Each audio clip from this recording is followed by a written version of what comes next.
Vitajte na predstavení polohovacieho stola MyJuster alebo podnožia Dev 365.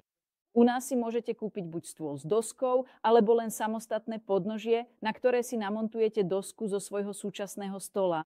Stôl MyJuster je charakteristický tým, že má tenšiu konštrukciu ako náš najpredávanejší stôl ProJuster. Je to v podstate jeho ekonomickejšia varianta. Podnožie tohto stola je zakončené plastovou pätkou, ktorá je vždy čierna.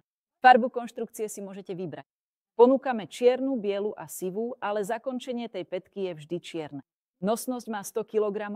Stĺpiky podnožia sú trojsegmentové, čo zaručuje možnosť najnižšej polohy 62,5 cm vrátane dosky, takže je vhodný aj pre menšie typy postáv, rovnako ako stôl ProJuster, ktorý však dostanete ešte o 1,5 cm nižšie. Konštrukciu ovládajú dva tiché elektromotory, ktoré zaručujú plynulosť a rýchlosť 24 mm za sekundu.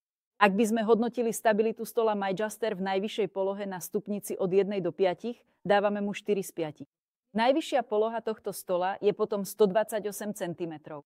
Pamäťový ovládač má okrem šípky hore a dole 4 pamäte. V prípade stlačenia potrebného tlačidla sa stôl presunie do zvolenej polohy, čo je veľkou výhodou oproti stolom, ktoré majú len šípku hore a dole. Súčasťou ovládača je aj displej, ktorý ukazuje aktuálnu výšku stola a pri nečinnosti zhasne. Ovládanie stola obsahuje aj antikolízny systém, ktorý sa snaží detekovať prekážku pri nepozornosti používateľa. Tento stôl nemá Active Mode ani USB nabíjačku v ovládači. Čo sa týka dosiek, tie vyrábame z lamina od európskych výrobcov Eger a Kronospan.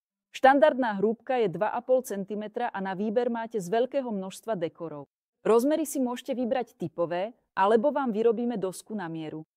Pri stoloch MyJuster odporúčame dosku s maximálnou šírkou 180 cm. Ďalej si môžete do dosky nechať vyrezať zásuvky, priechodky na káble, otvory na držiaky monitorov alebo zaoblené rohy. Ak si u nás objednáte podnož, príde rozložená v úzkej krabici. Zložíte ju jednoducho pomocou vytlačeného návodu v slovenčine alebo videonávodu na YouTube. Šírku konštrukcie si upravíte podľa šírky dosky a potom na ňu pripevníte dosku. Pre rýchlejšiu prácu odporúčame aku skrutkovač. V prípade, že by ste nemali možnosť si podnož zložiť sami, ponúkame aj montáž kdekoľvek po celom Slovensku. V prípade ďalších otázok nás neváhajte kontaktovať.